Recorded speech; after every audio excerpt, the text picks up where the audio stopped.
Partygate is not the only reason Conservative MPs have turned against Boris Johnson, as many within the Tory party fear huge general election losses if the party remains under the leadership of the Prime Minister.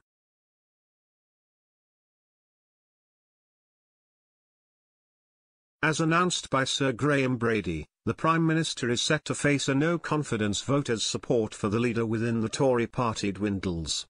At least 54 Conservative MPs have submitted letters of no confidence against Boris Johnson to the Backbench 1922 committee.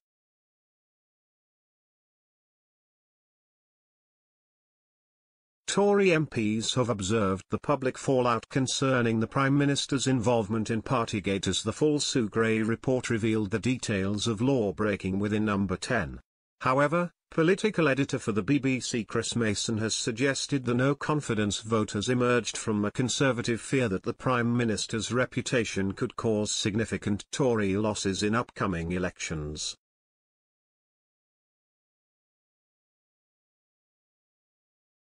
Mr. Mason suggested the letters of no confidence in the Prime Minister had been provoked by a series of controversial leadership decisions rather than Partygate alone.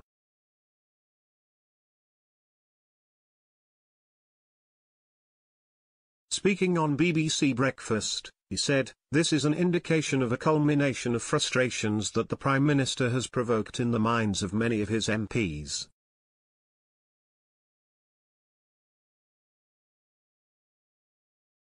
Not just Partygate, although that has been the stimulus that has caused this vote to happen right now.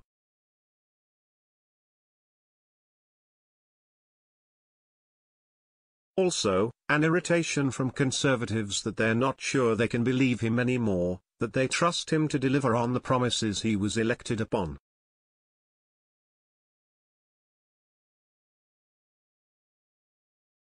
The political journalist suggested Conservative MPs have grown doubtful over the Prime Minister's capability in delivering Tory election promises given his current preoccupation with party divisions and public criticism.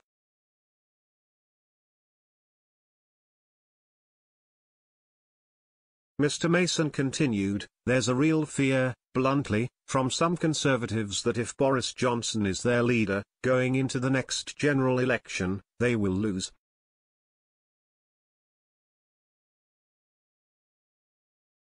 One of the rebels said to me yesterday, either the electorate make the decision or we make the decision for the electorate on their behalf."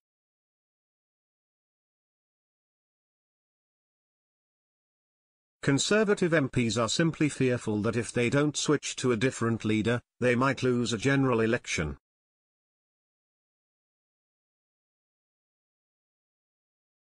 Mr. Mason acknowledged that supporters of the Prime Minister have denounced the vote as disruptive as the criticism of Mr. Johnson distracts from serious matters of public concern, such as the cost of living crisis.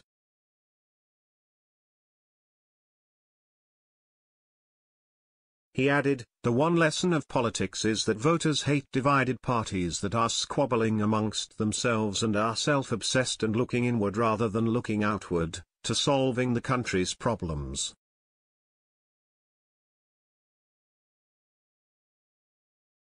They are frustrated that all of this row gives that impression.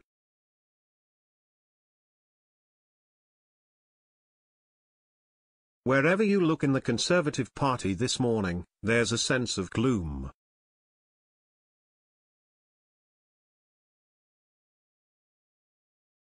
Mr. Johnson is set to face the anonymous no-confidence vote on Monday evening, just hours after the public announcement that the threshold of letters to the 1922 committee had been reached and a vote would occur.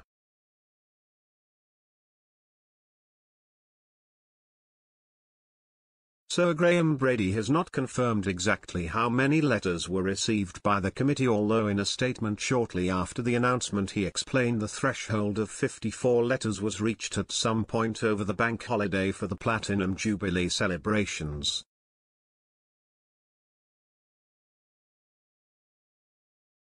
The findings of the Partygate investigation conducted by Sue Gray has acted as a catalyst for criticism of the Prime Minister as Mr. Johnson faces an internal crisis of support from members of his own party.